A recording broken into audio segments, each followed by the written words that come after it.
Hey, do you struggle with your follow through and through swing? Do you feel like you really can't unwind through the ball properly?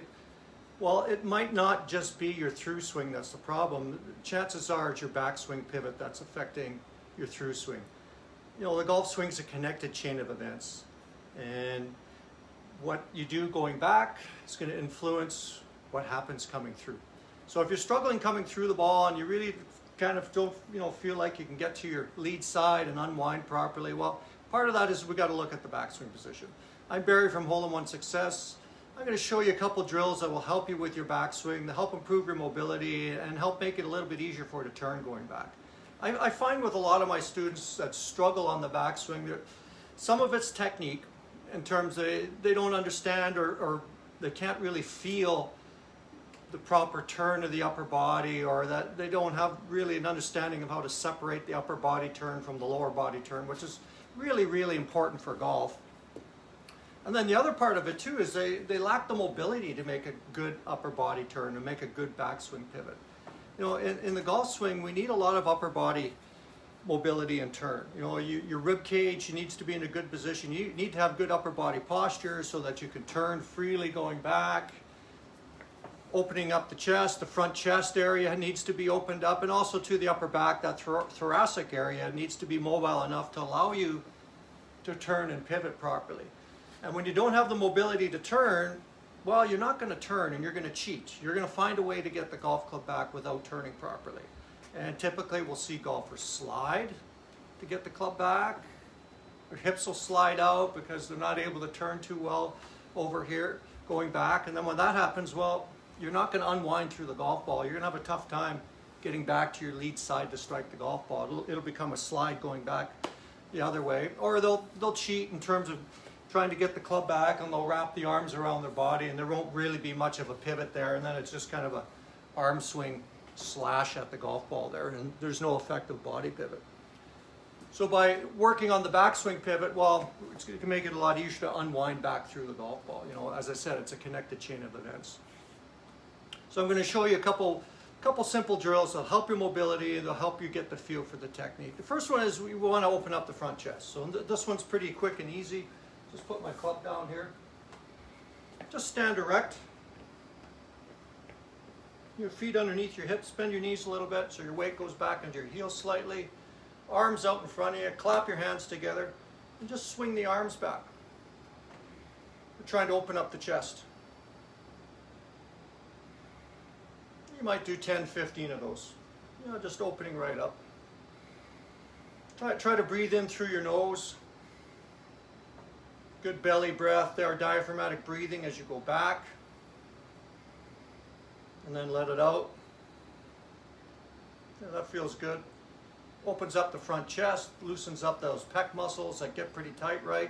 If we're hunched over a desk and we have bad posture, well, we're going to get tight in that upper body because we're slumping forward. So this helps open that up. Another drill to do, or mobility exercise, use your driver. I'll put it out in front of me. I'll hold it up with my lead arm. So I'm right-handed, so I'll start with it on using my left hand to support it. I'm going to try to get it straight up and down in front of me. I'll let my trail arm hang out, so my right side here.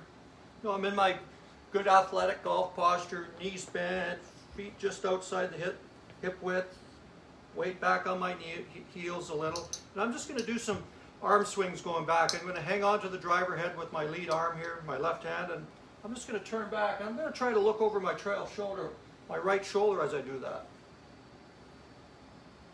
And try to maintain my golf posture as I do that. So the first few, I'll let my eyes follow my right hand going back.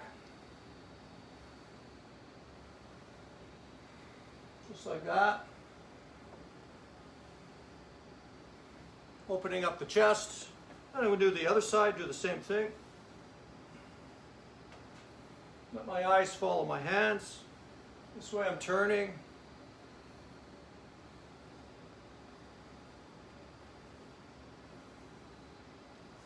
And then I'm going to do a few now where I'm not going to swivel and follow my hands. I'm just going to set up here. Going to hold that up in front of me. Try to have it, somewhat square, straight up and down. I'll go back a little bit here so you can see it a little bit better. And then turn back. And I'll be looking down at the shaft, trying to keep that club erect and in place. So this way I'm making a turn. You can see how my rib cage turns to the right. This upper body turns back. The placket on my shirt turns back to the right side there. So this way I'm making a good upper body turn. And I can really feel that. Do a few of those. It's a real good warm-up. It'll help your thoracic spine mobility. Help you make that backswing turn. Then I'm going to do the other side because we always want to have symmetry in the swing. So make sure we do the other side as well. Do the same thing. Feel that turn, arm out. There we go.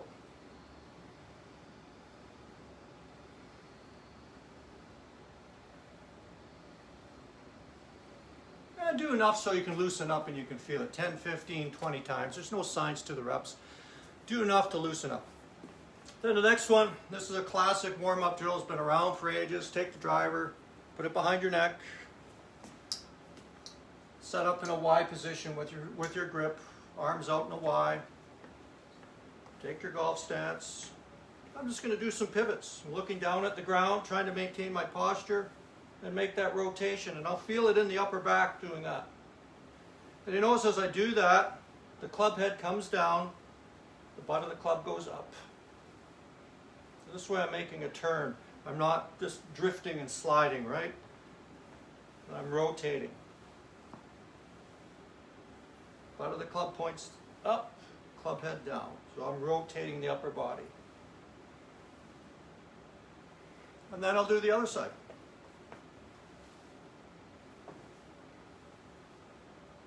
Butt of the club down, club head up. I can feel that rotation.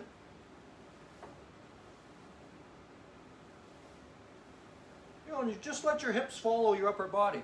You'll get a natural separation where the upper body will turn, the shoulders will end up turning, that upper chest area and upper back will end up turning more than the hips. Just a reaction to trying to accommodate the turn. But I'm trying to maintain my posture as I do that and stay centered. And if your lead foot has to come up a little bit, that's fine. See that? I'm not focusing on restricting my hips, I'm focusing on making a good upper body pivot. Then if you want to add another element into it so you can feel your posture, just take a chair. Set up against the chair.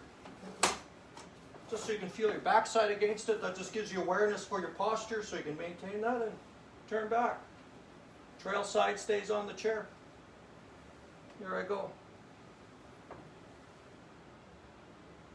And then through if you want. Lead side on the chair when you're unwinding.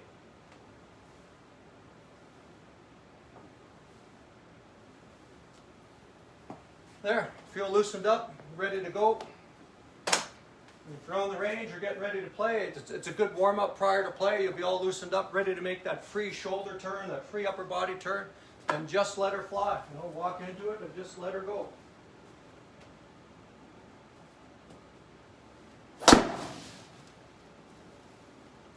Just like that, I feel nice and loose, shoulders loose, upper body loose. I'll be able to make a nice, good, free backswing turn, and I'm ready to go. So give those a try if you're struggling a little bit with your backswing and your backswing pivot. I think you'll find it'll really help you improve your mobility, get the feel for turning, loosening up a little bit, and it's going to help you with the technique for the backswing pivot, making a good backswing pivot, which is going to make your through swing a lot easier and a lot freer. So see you again. Keep having fun, practicing your golf. Barry from Hole in One Success. Bye for now.